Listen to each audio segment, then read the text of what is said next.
ইরানে চলমান সরকার বিরোধী বিক্ষোভ দমনে কঠোর পদক্ষেপের জেরে যুক্তরাষ্ট্রের সঙ্গে উত্তেজনা আরও বেড়েছে। মার্কিন প্রেসিডেন্ট ডোনাল্ড ট্রাম্প সামরিক পদক্ষেপের হুমকি দেওয়ার পর এবার কড়া প্রতিক্রিয়া জানালো তেহরান। ইরানের পররাষ্ট্রমন্ত্রী আব্বাস আরাঘচি স্পষ্ট করে বলেছেন, যুক্তরাষ্ট্র যদি ইরানকে পরীক্ষা করতে চায় তবে দেশটি যুদ্ধের জন্য পুরোপুরি প্রস্তুত। সোমবার আল জাজিরা আরবিকে দেওয়া এক সাক্ষাৎকারে আরাঘচি বলেন, বর্তমান অস্থির পরিস্থিতিতেও যুক্তরাষ্ট্রের সঙ্গে যোগাযোগের পথ খোলা রয়েছে।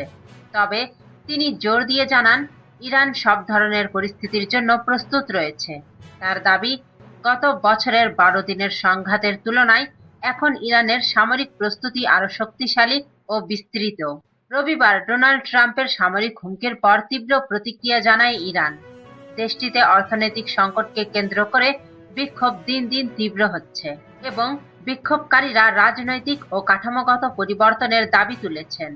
এ প্রেক্ষাপটে ট্রাম্প বলেন, বিক্ষোভ দমনে ইরানের বিরুদ্ধে শক্তিশালী বিকল্প বিবেচনায় রয়েছে, যার মধ্যে সামরিক পদক্ষেপও অন্তর্ভুক্ত। ট্রাম্প আরও দাবি করেন, তেহরানের পারমাণবিক কর্মসূচি নিয়ে আলোচনার জন্য একটি বৈঠকের আয়োজন করা হচ্ছে। তবে আলোচনার আগেই পরিস্থিতি আরও অবনতি হলে যুক্তরাষ্ট্রকে পদক্ষেপ নিতে হতে পারে বলে হুঁশিয়ারি দেন তিনি। এর জবাবে আরাঘচি বলেন, যুক্তরাষ্ট্র অতীতেও সামরিক বিকল্প ব্যবহার করেছে, তবে এমন কিছু আবার ঘটলে ইরান তার জবাব দিতে প্রস্তুত। তিনি জানান, মার্কিন বিশেষ দূত স্টিভ উইটকফের সঙ্গে তার যোগাযোগ বিক্ষোভের আগেও ছিল এবং এখনো অব্যাহত রয়েছে। যুক্তরাষ্ট্রের প্রস্তাবগুলো বর্তমানে তেহরানে পর্যালোচনা করা হচ্ছে বলেও জানান তিনি। তবে আরাঘচির দাবি, ওয়াশিংটনের প্রস্তাব ও হুমকির মধ্যে স্পষ্ট অসঙ্গতি রয়েছে।